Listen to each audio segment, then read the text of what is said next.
The first child vanished on a Tuesday, her scream echoing through the Ridgeway woods just once before the silence swallowed everything. They say it was just after sunset when Lila Monroe disappeared.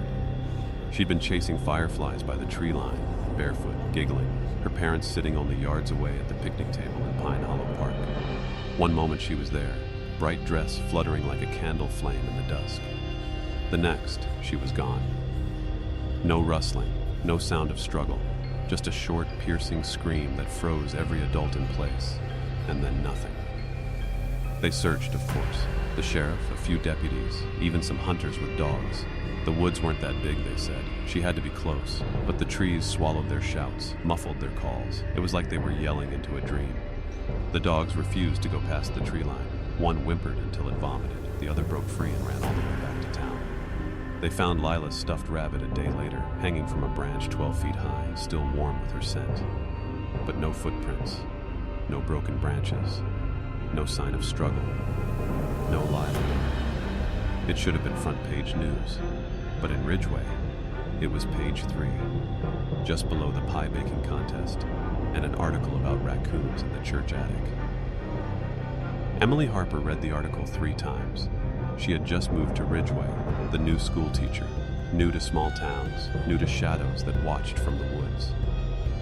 But what made her blood run cold was what came next. The librarian leaned close that afternoon and whispered, "She's not the first, Miss Harper, and she won't be the last." Then she slid a faded envelope across the table. On the front, names the trees have taken. Ridgeway had the charm of a snow globe. White picket fences, a church bell that rang every hour, and people who smiled just a little too tightly. But underneath that surface was some tea. Else, something colder. Emily walked to the school the next morning, envelope in hand. The list inside was short but chilling. 7 names, all children, all under 12, all vanished in the last 30 years. None spoken of, none remembered, at least not out loud. She passed a mother walking her child to the corner store. The little boy clung tightly to her hand, eyes darting toward the tree line. When Emily smiled, the mother looked away like she hadn't seen her at all, like looking too long might invite something terrible. In the teacher's lounge, Emily brought up Lila's disappearance. The other teachers went silent. One sipped her coffee. Another pretended to focus on grading. Principal Marlin just cleared his throat. "Accidents happen," he said, his voice forced and flat. "Sometimes, kids wander off." "But she was right there," Emily said. "And this has happened before, hasn't it?" His eyes narrowed, smile vanishing. "You're new here, Miss Harper. Let me give you some advice. Ridgeway is peaceful, safe. Let's keep it that way." He left the room. Emily stood in front of her classroom later, watching her students draw. Quiet kids. Too quiet. Every single one was sketching trees. Dark, towering trees, twisted trunks, hollow knots that looked like screaming mouths. In the corner of one drawing, she spotted something strange, an outline of a child with no face, just black scribbles where the head should be. The little girl who drew it looked up and whispered, "She's still singing. Can't you hear her?" And somewhere outside, the wind shifted. The children never called it the woods. They called it the pines. Always with that same tone, half reverence, half dread, like the trees were alive and listening. Emily started noticing patterns. The kids wouldn't play near the edge of the playground where the chain-link fence bordered the tree line. They stuck to the concrete, kept their eyes averted, and when a ball rolled too close to the forest, no one volunteered to get it. They just let it sit there, like it was already gone. After class, Emily stopped little Jonah Albrecht, a quiet boy with shaggy hair and eyes too old for his age. He'd drawn a child disappearing into a tree like it was swallowing her. "Who is this?" she asked gently. He didn't answer. "Is that Lila?" "No," Jonah whispered. "Lila went under." "Under?" He hesitated. "The pines don't eat you right away. First they hide you, then you go under." Before Emily could press further, he bolted down the hall. That night, she couldn't sleep. The drawings kept flashing in her head. Trees with arms, roots like claws, faces in bark. So she walked. Past the shuttered post office, past the darkened bakery, all the way to the edge of town. The pines stood silent under a pale, flickering moon, tall and too still. No breeze moved their branches. No crickets chirped. The air was dead. Emily stepped closer and heard something faint. A hum. High, melodic, and just out of reach. It sounded like singing. A child's lullaby, soft and wordless. She stepped back, heart hammering. Behind her, a light flicked on in the sheriff's office. He stood in the window watching her, not blinking, not moving. And when she turned to leave, the hum stopped. But the trees were still watching. It happened during recess. One moment, Peter Langston was kicking a ball with the other boys. The next, he was just gone. There was no scream this time, no rustling in the underbrush, just an empty space where he had stood, and his shoes, side by side, placed perfectly at the edge of the fence. The kids froze. Emily, watching from the steps, saw the shift in their faces first. Not shock, not panic. Recognition, the kind of stillness that only comes when something terrible and familiar happens again. She ran to the fence. The woods loomed just beyond the thin chain link, still, quiet, untouched. She called his name, no answer. The principal arrived, then the sheriff, then the parents. A dozen adults screaming, pushing through brush, snapping twigs. The search lasted 2 hours. They found nothing. No footprints, no scent, not even a disturbance in the pine needles, just the shoes. Peter's mother collapsed when she saw them. Emily stayed by her side while the sheriff muttered something into his radio, gaze fixed firmly away from the woods. The children were sent home early. None of them cried. Emily stayed behind and returned to the fence as the sun dipped low. The light turned gold, then blood orange, casting long shadows from the trees. She stared at the shoes, and then something strange happened. The shoes moved, only an inch, barely noticeable, but Emily saw it. They turned slightly, as if nudged from within, not by wind, not by animal. As if Peter was still wearing them, as if he was underneath. Her breath caught, and then she heard it again, just behind the fence, faint and high-pitched. A lullaby, hummed off-key, the same tune as before. Soft, wrong, almost pleased. Sheriff Klein had eyes like cracked glass, worn, splintered, and always watching too closely. Emily found him later that evening, standing outside the station with a cigarette he never lit, just rolling it between his fingers, over and over. "He's still out there," she said. Klein didn't look at her. "The woods are dense. Boys wander off." He didn't wander. His shoes were placed, Sheriff, side by side, like someone wanted us to find them. Still, he didn't meet her gaze. "You've seen this before," she pressed. "Haven't you?" Silence. Then, "Kids run off. Happens more often than we like to admit." "No, it doesn't," Emily snapped. "Not like this. Not in Ridgeway. And you know it." Finally, he looked at her, and for a brief moment, the mask cracked, just long enough for her to see the fear beneath it. "I don't make the rules, Miss Harper," he said, voice hollow. "I just try to keep things quiet, calm. If you start kicking up dirt, the town won't protect you, and the woods sure as hell won't either." He dropped the cigarette and crushed it under his heel. "Go home. Lock your doors. Don't listen if you hear singing." With that, he stepped back inside the station and shut the door. Emily stood frozen, the evening air pressing around her like a wet blanket. Later that night, she reread the names in the envelope. 7 missing children. Peter made 8. She grabbed a pen and wrote his name beneath the others, and then she noticed something terrifying. One of the names, David Klein, age 9, vanished, 1987. Same last name, same sheriff. Emily stared at it, cold spreading in her chest. The sheriff wasn't just hiding the truth. He owed the forest something. Emily started dreaming of trees, not peaceful forests or golden autumn paths, but of gnarled roots crawling across floors, of tall black trunks bending toward her window, of whispering branches brushing up against her skin like fingers. Every night, the same dream. Every night, the same feeling.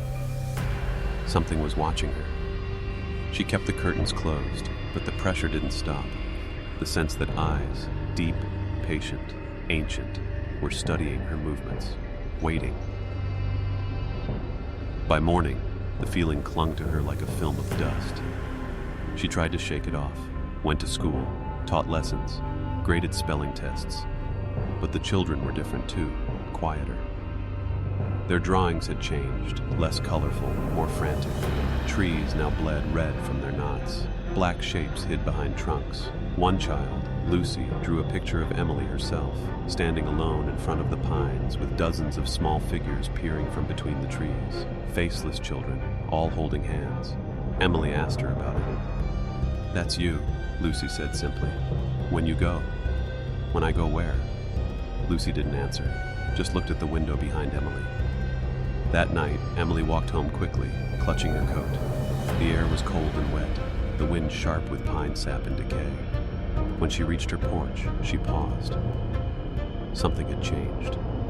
Her curtains, drawn tightly that morning, were now slightly parted, and through the gap, just for a heartbeat, she saw something move. Not inside the house, not quite, but behind the glass. A tall shape, lean, shadowed, like bark given legs. When she flung the door open, nothing was there, but the room smelled of soil and damp leaves, and when she shut the door, she found a single pine needle on the floor, wet and green. Still dripping, Emily found the map in Jonah's desk drawer. She hadn't meant to snoop. He'd simply forgotten his backpack after class, and she was tidying up when the corner of a yellowed paper caught her eye, folded neatly, carefully, like something sacred. She unfolded it slowly. The drawing was crude, hand-sketched with charcoal, or maybe pencil rubbed nearly to dust. It showed the town, labeled in tiny, shaking letters. Ridgeway School, Main Street, Old Church, and then the woods beyond, labeled only as the Pines. But there was something else, a jagged path that weaved into the trees, arrows pointing deeper, curving past thorn-like markings and strange symbols that looked almost runic. At the center of the forest, circled twice in red ink, one word, hollow.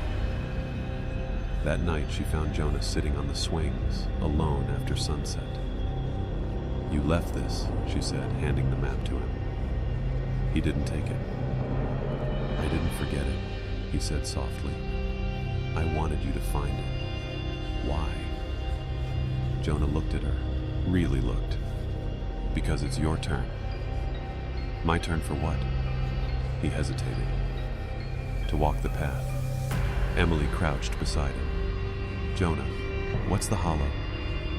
He didn't answer, just kicked gently at the dirt, watching the shadows stretch around them. Finally, he whispered, "It's where the songs come from, where the forest feeds." Emily stared at the map, heart pounding. Jonah stood. "If you go at night, don't follow the singing." "Why not?" "Because it sounds like someone you love, but it's not." And then he walked away, barefoot. The map flapped in her hand as the wind picked up. From the woods just beyond the swing set, a faint tune rose into the air.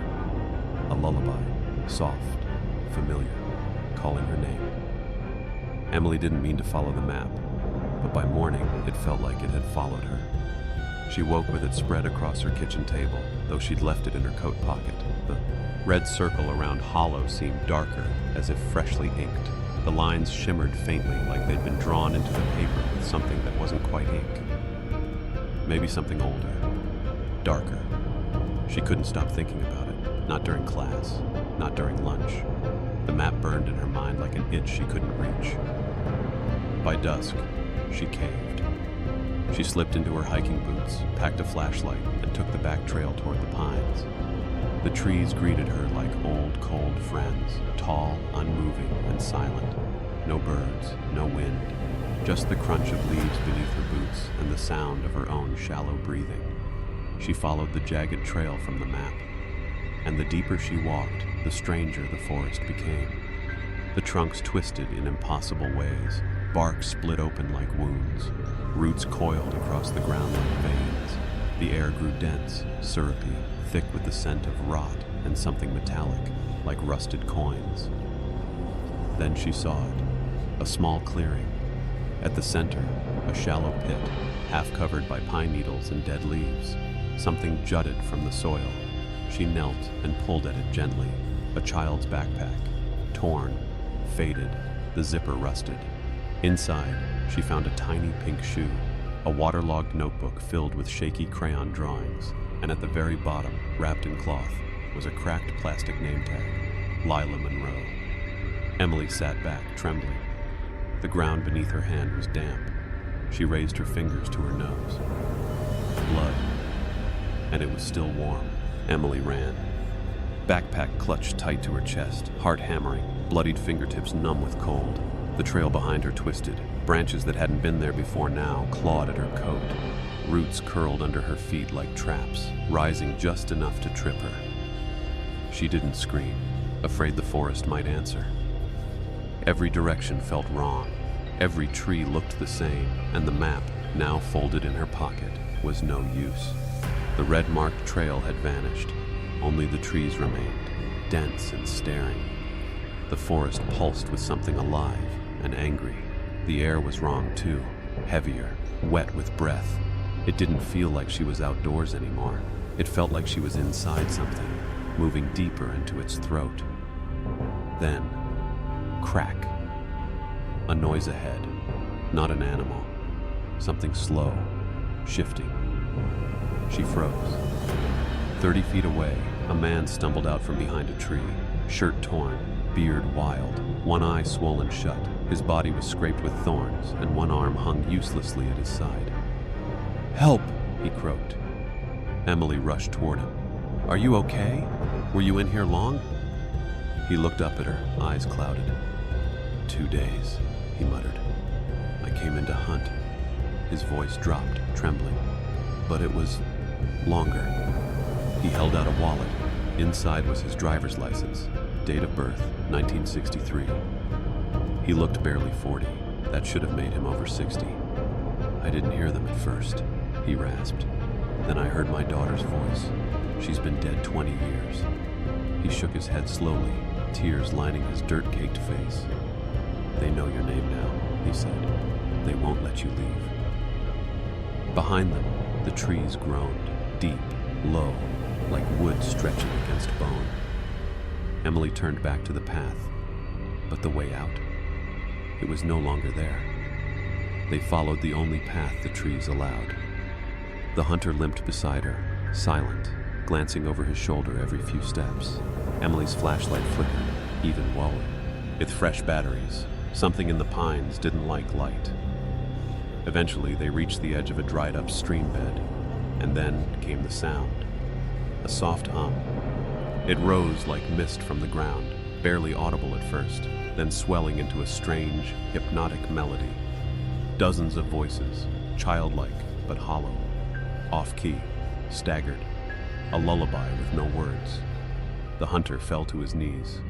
No, don't listen, don't follow it." Emily stepped forward anyway, drawn by some sick compulsion. Beyond the stream bed stood a circle of trees, old, thick things, their bark blackened and wet. Roots pulsed beneath them like veins under skin. Inside the circle, she saw them. Children, a dozen at least. They stood perfectly still, facing away from her, their heads tilted to the sky. Their mouths moved in unison, singing. Each note hummed from lips that didn't part. Their skin was gray, their limbs too thin. Their hair hung limp over faces half covered in moss and lichen. She choked back a cry. They weren't alive. They weren't dead. They were part of the forest now. Then one turned. Not entirely, just the head, cracking at an unnatural angle. Its eyes were black, lidless, and locked onto Emily. Its mouth stopped singing, and in a voice that wasn't quite human, it whispered, "We remember you." Emily staggered back, tripping over the hunter, who was now sobbing into his hands. She dragged him to his feet. They turned and ran. Behind them, the choir continued their song, softer now, but following. Emily didn't sleep that night. She locked every door, drew every curtain, turned on every light. But the pines were not done with her. At 2:13 a.m., she heard it again, the lullaby. But not from the woods, from inside her house. She rose slowly, heart slamming against her ribs. The sound drifted through the floorboards, a hushed chorus beneath her feet, familiar and wrong. She gripped the edge of the kitchen counter to steady herself. Then came the whisper. Not a song, a name. Her name. Emily. Soft, almost affectionate. Then, Lila. Peter. Jonah. One by one, the names of the missing. They echoed faintly from nowhere and everywhere. She turned off the music box she never owned, unplugged the radio. Nothing stopped the voices. She retreated to her bedroom, clutching the cracked backpack she'd pulled from the forest, Lila's backpack, like a talisman. The map had changed again. More lines now. New names scribbled along the edges in small, crooked handwriting, names that hadn't been there before.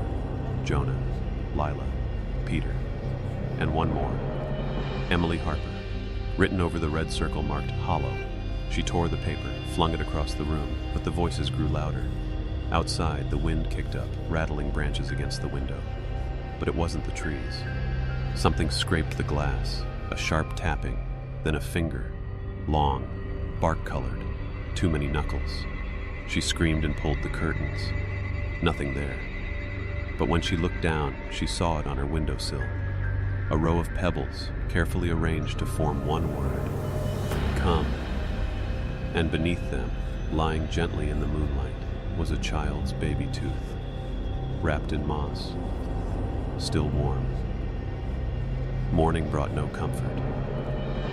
Emily opened her front door just after dawn, hoping the madness had been a dream. But the chill that clung to the air said otherwise. The ground was wet with dew, the pines looming at the end of the road like sentinels carved from shadow. And there, on her doorstep, lay the proof. A small bundle of moss, wrapped delicately in what looked like twine made of thin, reddish fibers. Inside, a child's tooth, smooth, milk-white, still warm to the touch. Emily dropped it with a cry, stumbling back inside and slamming the door. Something was closing in, not just watching her anymore, reaching. She thought about the names, the singing, the backpack, the hunter's ruined face, and the map. She retrieved the torn pages and spread them on the table. What had been a crude path now pulsed with red ink, thick and dark, curling like vines. Her own name, Emily Harper, was circled in black now, a jagged spiral drawn tightly around it. She looked again at the town's history, public records, obituaries, missing persons, anything. She found almost nothing.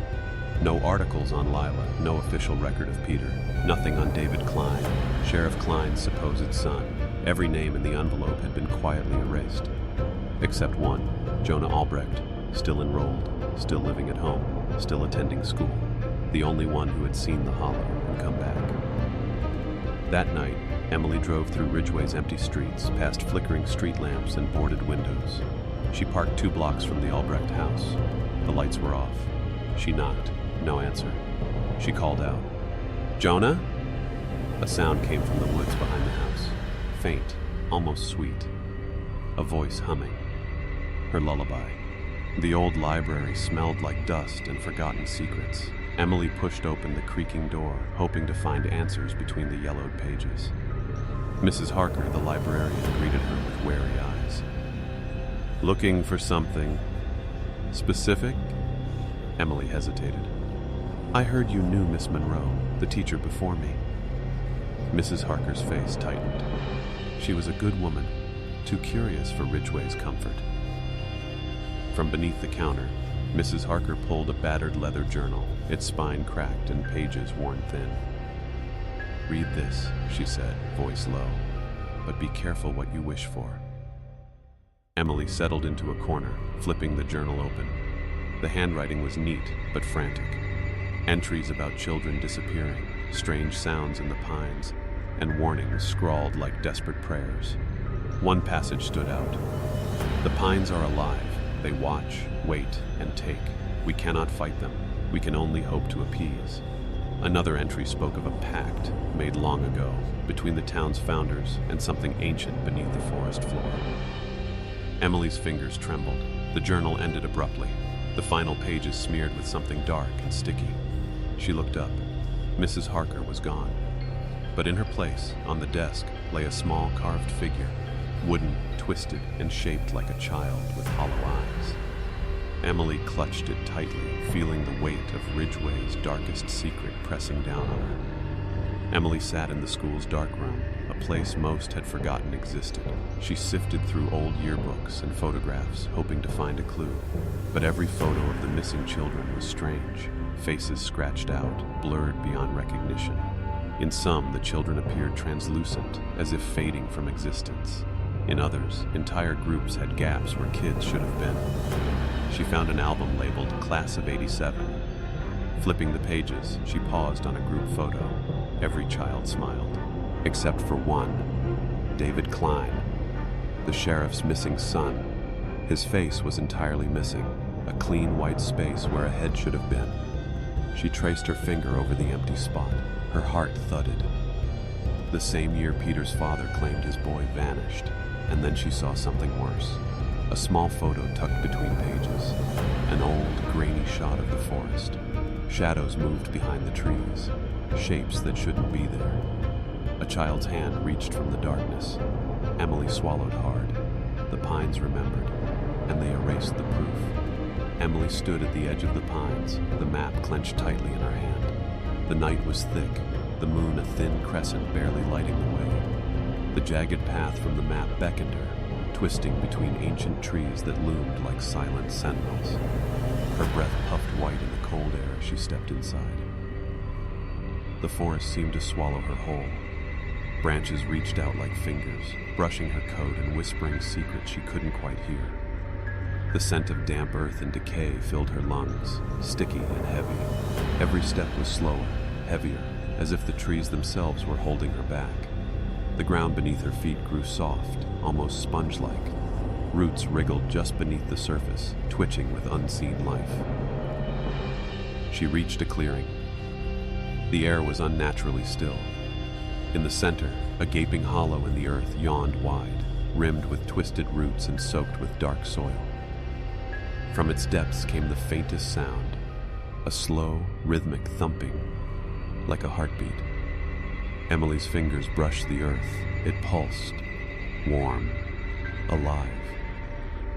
Suddenly, the lullaby echoed softly around her, rising from the hollow itself. A voice, coaxing, familiar, sweet, but lined with something sinister. She peered into the darkness and saw dozens of tiny hands pressing against the walls, pale, grasping, reaching. The forest was not just a play. It was a prison, and she was standing at its gate. Emily's questions had stirred something in Ridgeway, a tension that hung thick in the air, like smoke before a storm. Whispers followed her through the diner and slipped behind closed doors. Neighbors averted their eyes.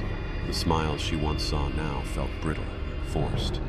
Determined, Emily sought out the oldest residents, the ones who carried the weight of Ridgeway's secrets like scars. She found Mr. Grayson sitting alone on a battered porch, his skin weathered like bark, eyes clouded but sharp. "You want to know why the children vanish?" he rasped, voice low and rough like gravel underfoot. "Because the pines demand a price. The town made a pact long ago, a promise to keep the forest fed, or it will hunger, and if it hungers, it will consume everything." Emily's heart hammered, cold dread settling like ice in her veins. What kind of price? He looked toward the towering pines, dark silhouettes against the fading light. Children, their souls. The forest wraps them in roots and shadows, keeps the hunger at bay. It's a dark trade, one no town should make. But Ridgeway's founders were desperate, scared of what lurked beneath the soil. "Why hasn't anyone stopped it?" she pressed. His eyes flickered with pain. "Because breaking the pact means worse things come. Creatures older and crueler than Mother Root itself. Things that do not feed, they destroy. We live in fear, Emily. The pines are patient, but their hunger is eternal. Emily swallowed hard, the weight of the truth crushing her. The forest was not just alive, it was a monster that demanded sacrifice, and Ridgeway was its unwilling keeper. Mother Root was more than a name whispered in fear. It was the beating, rotten heart of the pines, an ancient force older than the town itself. Emily's dreams had turned to nightmares. She saw massive, tangled roots dripping with dark, viscous blood, faces pressed into the bark. Yes, wide with silent screams, mouths frozen in eternal horror. The earth pulsed beneath her feet, alive and hungry. From Mrs. Harker's journal, Emily learned Mother Root was no mere tree spirit, but a living, breathing entity, its body woven from countless lost souls, its hunger endless. One cold night, under a waning moon, Emily ventured toward the oldest part of the forest. The trees there rose impossibly tall, their twisted limbs clawing at the sky. The air smelled of rot and something metallic, like dried blood.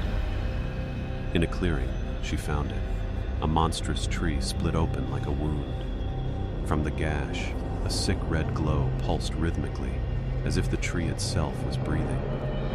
Thick roots writhed across the ground like serpents, their tips twitching and curling. Emily's breath caught when she saw movement beneath the bark, dark, glistening eyes blinking slowly, watching her with patient hunger. Mother Root waited, not just for food, but for something more. For someone. The pines were no longer just trees to Emily. They were watching, waiting, alive in ways she could barely comprehend. She returned to the ancient tree she had seen before, the one split open like a gaping wound. The sick red glow pulsed softly through the cracked bark as if the tree's very heart beat beneath the surface. Emily stepped closer, the air thick with the scent of damp earth, moss, and something metallic, like dried blood. Her fingers brushed the bark, and suddenly she felt a pulse, slow and steady, like a heartbeat. Then she saw them. Eyes. Hundreds of them. Small, glossy, dark, and wet, blinking slowly from beneath layers of bark, hidden knots and twisted roots. Some were wide with terror. Others were cold and empty. A few shimmered with faint, flickering light, like souls trapped just beneath the surface. One pair fixed on her, unblinking, patient, and hungry. They seemed to pulse in time with the glow of the tree. Emily's skin crawled. She tried to pull away but felt a sharp sting. A thin root had wrapped around her wrist like a vine, holding her tight. A whisper echoed, almost inaudible. Stay with us. Her breath hitched. Memories flooded her mind, of the missing children, their faces, their silence. She fought against the root's grip, but it tightened, cold and unyielding. The pines weren't just watching anymore. They were claiming her. Sheriff Klein's absence was impossible to ignore. Days had passed since Emily's encounter at the ancient tree, but now the town whispered a new fear. The man who had guarded Ridgeway's darkest secret was himself missing. Emily stood in the empty sheriff's office, the stale air thick with dust and unanswered questions. Files lay scattered on the desk, some missing, others crudely altered. The name David Klein was crossed out in red ink, smeared and faded. No one had seen the sheriff since the night. Emily returned from the pines with the torn map and the bloodied backpack. The townsfolk spoke in hushed tones. Some said he had finally fallen victim to the forest's hunger. Others believed he had fled, consumed by guilt. Emily's heart twisted. Klein was more than a man. He was a living link between Ridgeway's past and present horrors. If he was gone, who would keep the dark at bay? She searched his home, finding a single note scrawled on a torn piece of paper. The forest takes, the pact must be honored. Do not follow. The message was both a warning and a confession. Emily realized the truth was unraveling. The forest's grip was tightening, not just on children, but on everyone who dared to resist. And now, without the sheriff, the town's fragile veil of silence was slipping away. Emily sat on a worn bench outside the Ridgeway library, flipping through old yearbooks and school records, desperate for patterns, something the town had missed or ignored. The wind carried the scent of pine needles and rain, whispering low through the trees. That's when she noticed something peculiar. Every decade, Right around the same time of year, late October, exactly 5 children had disappeared. Always in groups, always from the same streets near the forest's edge. The names changed, but the game didn't. Then she found an old playground notebook tucked behind a library radiator. It was dusty, stained with ink and dried mud. On the cover, scrawled in a child's handwriting, were the words, "The game we don't win." Inside, the rules were listed in childish rhyme. One must knock and one must run. One must hide until it's done. One will whisper from the trees. One will fall down to their knees. One will never leave again. That's the game, and that's the end. Emily's fingers trembled as she turned the pages, each one more disturbing than the last. Drawings of trees with teeth, stick-figure children with hollow eyes, a huge shadow with branches for arms. In the centerfold, there was a hand-drawn map, crudely sketched, but eerily similar to the one she had found in the woods. A path was marked with a red X labeled, "Where we lost Tommy." Her stomach turned. Tommy Bell, the name of one of the missing children. This wasn't imagination. This was a ritual. A game played again and again, and Ridgeway had always known. The question now wasn't why the children vanished. It was who was making them play. Beneath Ridgeway, something ancient stirred. Emily followed the crude map from the children's notebook, tracing paths behind the church, across the overgrown cemetery, and into a thicket choked with brambles. The town faded behind her like a memory, the sky above, dimmed unnaturally fast, as if the forest swallowed light. She stumbled upon a patch of ground where nothing grew, not even moss. The soil was black and cracked like dried flesh. In the center stood a crooked stone well with no rope, no bucket, just an open mouth gaping into shadow. Etched into the rim were runes, foreign, almost moving when she looked too long. They pulsed faintly, like veins beneath thin skin. Emily dropped a rock inside. No echo, no splash, just silence. She circled the well and noticed something worse, roots. Not ordinary tree roots, but massive, vein-like tendrils that spread out from the base, cracking stone, pushing up through the soil like something had grown beneath for centuries and now wanted out. She knelt beside one, pressing her ear to the ground. A deep vibration thrummed below, rhythmic, pulsing, like breathing. Then a voice, not in her ears, but in her mind. The pact is breaking. The children delay it. You delay it. Emily scrambled back, heart pounding. The roots twisted as if responding to her fear. For a moment, she saw a small shoe tangled in the roots, blue and muddy, still faintly glowing. Tommy Bell's. Whatever was beneath Ridgeway had been fed for generations, and now it was starving. Emily backed away slowly, but the ground quaked under her. The well exhaled a low groan, ancient and hungry. This wasn't just about missing children anymore. It was about keeping something buried. And that something had begun to wake. Emily couldn't sleep. The image of the well and the twisted roots haunted her, but what truly kept her awake was the shoe. It had been real, flesh and fabric wrapped in the forest's hunger. She needed answers, fast. She went to the one place she hadn't dared yet, the abandoned schoolhouse on the hill. Ridgeway Elementary had been closed since the last mass disappearance over a decade ago, shuttered and left to rot. The town never spoke of it. She slipped inside through a broken side door. The building reeked of mildew and forgotten lives. Children's artwork still clung to the walls, smiling sons and stick-figure families, their crayon faces cracked and faded. Then, in the middle of the hallway, she saw him. A boy, no older than 10, stood with his back to her. His clothes were decades out of style, suspenders, scuffed leather shoes, and a paper crown.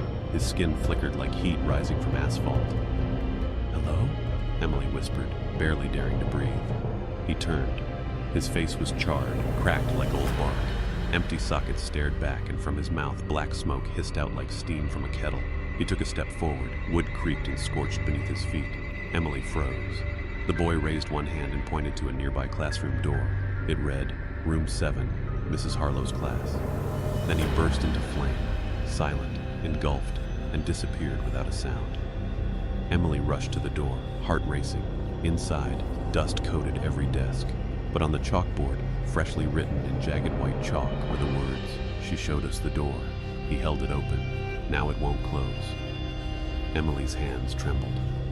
The pact hadn't just been maintained by the town. The school had helped summon whatever lived in the woods. Emily stepped into room 7, each footfall stirring decades of dust. The classroom was preserved in eerie stillness, desk slightly askew, a globe frozen mid-spin, and a faded portrait of a smiling teacher pinned beside the blackboard. Mrs. Harlow. Her eyes seemed too lifelike, too knowing. Emily scanned the room. Something was off. Every desk had a name tag, handwritten in bright ink, but when she read them aloud, a cold chill crawled down her spine. Tommy Bell, Sarah Green, Michael Reyes. Each one matched the names of children who had vanished over the years. At the back of the room, a lone desk sat apart from the rest. Its nameplate had been carved rather than written, the door. Beneath it, strange markings spiraled into the wood, runes like the ones around the well. The deeper Emily looked, the more they moved. The grain of the desk pulsed like skin. Suddenly, a sound, soft giggling. She turned sharply. The classroom had grown darker. Shapes now filled the desks. Children, but not as they once were. Pale, flickering silhouettes with hollow eyes and broken smiles. They stared at her in perfect silence. Then, all together, they spoke. Not aloud, but inside her mind. She opened it. He walked through. Now we wait. Emily stumbled back. Breath caught in her throat. One of the children pointed toward the teacher's desk. Trembling, she opened the drawer. Inside was a journal bound in brittle leather. The name etched on the cover. Margaret Harlow. She opened it to the first page. September 3rd, 1966. Today we began the offering. The forest whispered its promise. Ridgeway will thrive if the door stays fed. Emily slammed it shut. Room 7 hadn't been a classroom. It had been a ritual site, and Mrs. Harlow had been its first priestess. Emily sat cross-legged on the dusty classroom floor, Margaret Harlow's journal trembling in her hands. The cover was soft with age, but the words inside were preserved with startling clarity, each page a descent into madness. September 3rd, 1966. The forest came to me in a dream. It was hungry, but not cruel. It offered a bargain. Prosperity for Ridgeway in exchange for innocence. Emily's throat tightened. September 17th. The children don't remember anything. After the ceremony, they return, changed, quieter, vacant. But the town thrives. Harvests are rich. Illness is gone. We owe it to the woods. Flipping forward, the entries grew more erratic, the handwriting jagged, unhinged. October 10th. Tommy bled from the eyes, screamed about something behind the bark. We buried him in secret. The forest didn't reject the gift. It wants more. Emily's hands shook. She scanned the room, empty desks, ghostly laughter echoing faintly. November 2nd. I see him now. Antlers, black eyes, skin like wet ash. He waits at the edge of the trees. He is the door, the key, the hunger. I am his vessel. A bloodstain marred the final entry. December 1st. I gave myself to him. Ridgeway will flourish forever, as long as the children keep coming. Emily closed the book slowly, horror simmering in her gut. The pact wasn't a myth. It was real, written in ink and blood. The town's elders had known. They had kept it alive. Behind her, the desk labeled "The Door" groaned. The wood split open with a low moan, revealing roots beneath the floorboards, alive, pulsing. Emily stumbled to her feet. The forest wasn't waiting outside anymore. It had already begun creeping in. Emily backed away from the gaping crack beneath the desk. The roots writhed like serpents, slick and blackened with rot. A sickly sweet odor filled the air, decay mixed with something floral. She coughed, covering her nose. The gate's dead. The roots weren't growing. They were moving with purpose, reaching. One coiled around her ankle.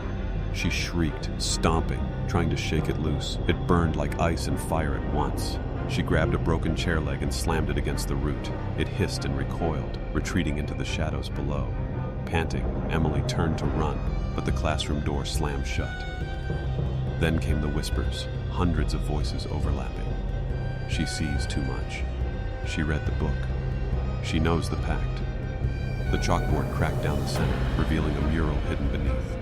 It depicted a towering figure with a crown of branches, surrounded by kneeling children, their faces blank. The god of the forest, the one who made the deal. At the base of the mural, a phrase was etched in blood. The soil remembers. The roots obey. Emily pressed her back to the wall, her mind racing. The roots were a network, connecting the school, the forest, and maybe even the town. They weren't just part of the forest. They were the forest. She had to warn someone, but who would believe her? The sheriff was missing. The mayor had lied. Ridgeway had been built atop this secret for decades. As she fumbled for her phone, the floor buckled beneath her. With a sharp crack, the wood split, and she fell through into darkness. Down, down, down, into the root chamber. The air was damp and vibrating with a low hum, like something breathing beneath the earth. Emily wasn't in Ridgeway anymore. She was inside its heart. Emily landed hard on damp earth, the breath knocked from her lungs. The air was thick and musky, like wet bark and old bones. She coughed, forcing herself upright, her fingers sinking into the spongy floor. Bioluminescent fungi dotted the walls, casting an eerie green glow across the underground chamber. She wasn't alone. Dozens of small shapes lined the cavern, slumped against the walls. Child-sized figures, unmoving, cocooned in vines and roots. Their faces were pale, peaceful, but wrong. Too still, too empty. Oh my God. Her voice trembled. She stepped closer. One of the children opened its eyes, milky, hollow. It didn't speak. It didn't scream. It just stared through her, as if looking past time itself. A low rumble echoed through the cavern, and the walls pulsed. Roots slithered like veins under skin. Something massive stirred beyond them. Emily turned in a slow circle, heart thundering, until she saw it.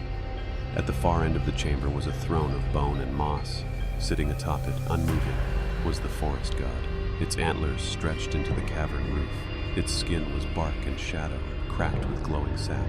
Its face, if it had one, was obscured by a mass of writhing roots, and it was watching her.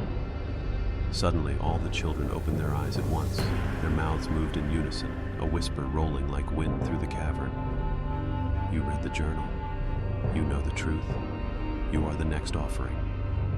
Emily backed away, but the roots slithered toward her, wrapping her wrists, her ankles. She struggled, screamed, but the earth itself swallowed her sound.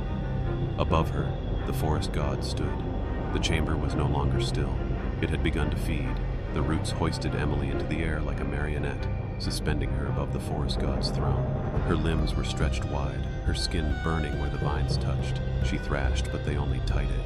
Ned, growing thorns that dug into her flesh. Blood dripped to the soil. The chamber pulsed in response, alive, hungry. Below her, the pale children chanted in a language older than time. Their voices merged into one unified tone that vibrated the very air. The god raised its head. Its root-covered face split open like petals, revealing a void of writhing black tendrils and an unblinking red eye at its core. Emily tried to scream, but the vines wrapped around her mouth. Then came the memories, not hers. Visions poured into her mind like oil. Centuries ago, Ridgeway's founders wandered into the forest, desperate for land untouched by disease. They made a deal with the thing that lived beneath the roots. In exchange for protection, they offered what it desired most: innocence. Children, generation after generation. Emily saw them all, names forgotten, faces erased, sacrificed to feed the thing in the dark. And now, it wanted her. The god's eye glowed brighter, locking onto her soul. Emily's chest constricted as her heartbeat synced with the pulsing walls. Her mind frayed at the edges, drowning in centuries of screams and silence. But then, something shifted. Around her neck, the silver locket, her brother's, burned against her skin. The roots recoiled at its touch. The eye flinched. Hope. Emily reached for it in her mind, forcing her thoughts to focus on Liam. His laugh, his bravery, the last words he said before he vanished. That memory was pure, untouched. It was light, and in this chamber of eternal hunger, it was fire. The silver locket glowed hot against Emily's chest, burning through the vines like acid. The roots shrieked, a terrible high-pitched screech that wasn't sound but feeling. Pain, fear. The forest god lurched back, the eye in its chest fluttering, momentarily disoriented. Emily twisted, forcing her hands toward the locket. Her fingertips brushed it, and the moment she closed her palm around the metal, the light surged. The entire cavern exploded in blinding silver radiance. The cocooned children writhed, their bodies convulsing as the light spread. Roots turned brittle and snapped, moss blackened. The vines holding Emily sizzled and fell away, and she collapsed hard onto the chamber floor, coughing, gasping. The locket was open now, the photo of Liam inside glowing brighter than ever. His smiling face seemed alive, watching her with fierce, determined eyes. The forest god roared, a sound like trees snapping, like wind through a dying world. It stumbled forward, gnarled limbs cracking under its weight. The red eye glared at Emily, burning with hate, but shrinking. She stood, barely able to keep her footing. The light from the locket formed a shield around her, the silver flame flickering with each heartbeat. "Let them go," she whispered. The god didn't listen, but the children did. One by one, they stepped forward, no longer chanting. Their eyes were still pale, but no longer empty. They reached toward Emily, toward the light, and the god screamed again. The children raised their hands, and in a sweeping wave, the vines recoiled. The ground trembled, cracks split the walls. Water began seeping in, slow at first, then rushing. The chamber was collapsing. Emily clutched the locket tighter, and the last thing she saw was Liam's face, smiling, as the cavern swallowed itself in light and water. The earth groaned like a dying beast. Chunks of stone fell from above, crashing into the flooded floor, sending up bursts of icy water. Emily slipped as the chamber buckled, catching herself on a jagged root that crumbled beneath her grip. The forest god wailed, its form unraveling, bark peeling back, limbs collapsing inward. The glowing red eye flickered like a dying flame, pulsing faster and faster until it shrank to a pinpoint. Roots tried to reach Emily one last time, but they turned to ash before they could touch her. The children screamed, not in terror but in release. Their forms shimmered, transparent and pale, the fog of their captivity lifting. One by one they began to fade, smiles ghosting across their faces as if waking from a long, terrible dream. Liam was the last. He turned to Emily, whole again, no longer bloodied or pale. His voice echoed in her head, soft but sure. "You broke the cycle." Tears stung her eyes. "I'm sorry I couldn't save you sooner. You saved us all," he said, and then, like mist in the morning sun, he vanished. The locket burned white-hot. Emily screamed as it seared into her skin, and then, suddenly, silence. She opened her eyes to darkness, not the suffocating blackness of the god's chamber, but something quieter, peaceful. She was lying on the forest floor, staring up at the canopy above. Wind rustled the trees. Birdsong filled the air. The hollow had collapsed into itself. No ruins remained, only a sunlit clearing, soft moss beneath her, and the silver locket, cool now, resting in her palm. Emily sat up slowly, her breath trembling. She was alone. But Ridgeway would never be the same. The forest had given back what it took, and now it was watching. Emily stumbled through the trees, every step feeling heavier than the last. Her legs ached, scraped and bruised. The locket dangled from her neck, no longer glowing but still warm, like a heartbeat, not her own. Morning light filtered through the canopy, painting golden shafts across the forest floor. The nightmare was over, yet the woods still whispered, not with malice now, but with memory.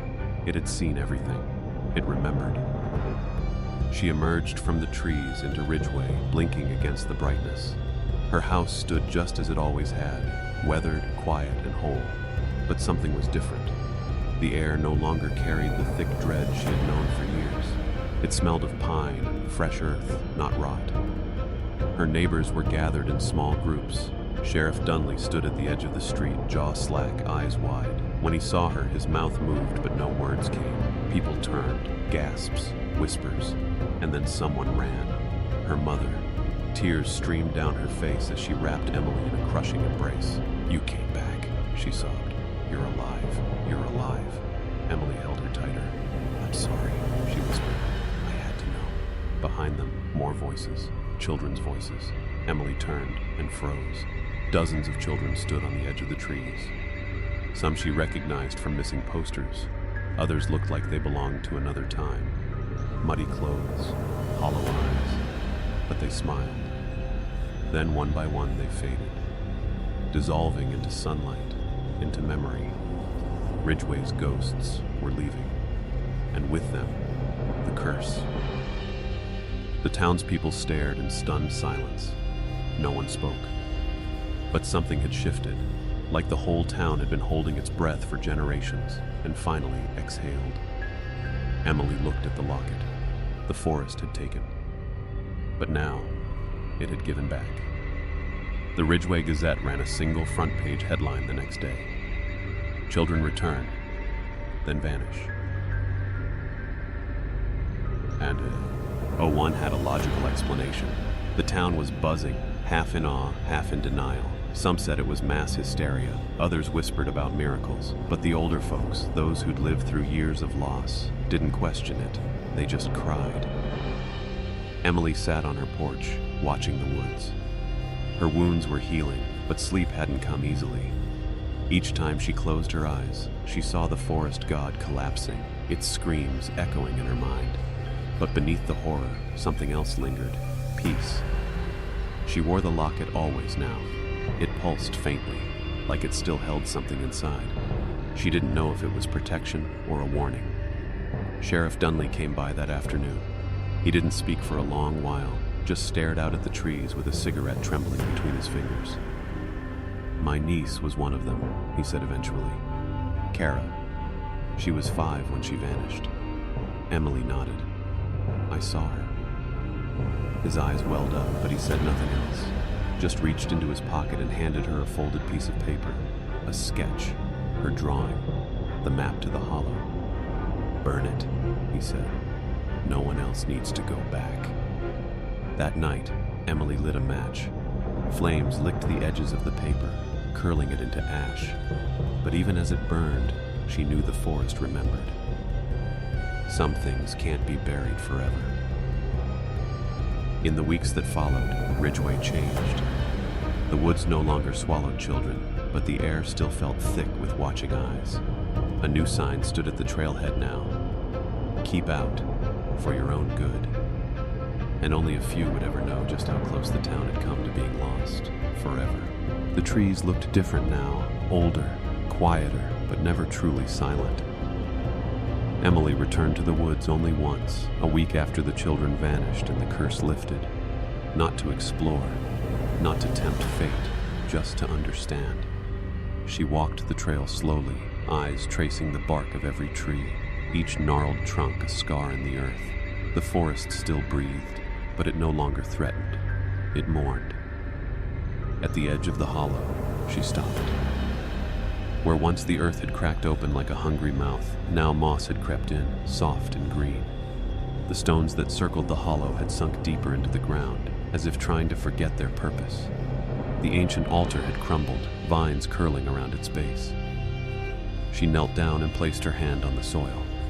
It pulsed, faintly, like the echo of a heartbeat long stilled. A whisper floated through the air, barely audible, almost like wind through leaves. But it carried her name. She didn't run.